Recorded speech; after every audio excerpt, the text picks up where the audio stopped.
আসসালামু আলাইকুম প্রিয় দর্শক, স্বাগতম বিডিএ স্মার্ট বাইকারের আরেকটি রাইডে। আজকে আমি রয়েছি টাঙ্গাইলের শেষ প্রান্তে কালিয়াকৈরের আশেপাশে।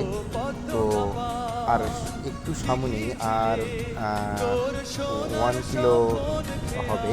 তো 1 থেকে 2 কিলো এর আশেপাশেই হলো চন্দ্রা।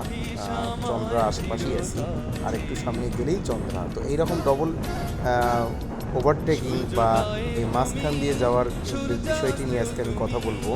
যারা সিঙ্গেল বা ডবল ওভারটেকিং দুই গাড়ির মাঝ বরাবর যখন বাইক তারা কিটা লাগায়, বিশেষ করে মেজারমেন্টগুলো ঠিক রাখতে হবে। খালি ডাইরেক্ট ঢুকাই দিলে হবে না, সব কিছু বুঝে। হ্যাঁ, তো একটি দুর্ঘটনা সারা জীবনের কান্না, খুব সাবধানে। যেমন এই যে এখন আমি ক্লিয়ার, এখন আমি গাড়িটাকে ঢুকিয়ে দেবো। তো এইভাবে ক্লিয়ার দিয়ে স্মার্টলির সাথে রাইড করতে হবে।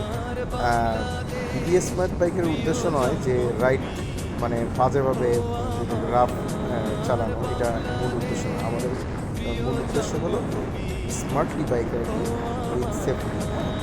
সেফভাবে বাইকে করাটাই হলো একটা স্মার্ট বাইকারের কাজ। সবাই মানে নিয়মিতভাবে বাইক চালানোর ক্ষেত্রে অবশ্যই হেলমেট ইউজ করবেন। আর শুধু বাইক চালালে হবে না, নিজেদের প্রতি খেয়াল রাখবেন, শারীরিক সব কিছু খেয়াল রাখবেন। আসসালামু আলাইকুম।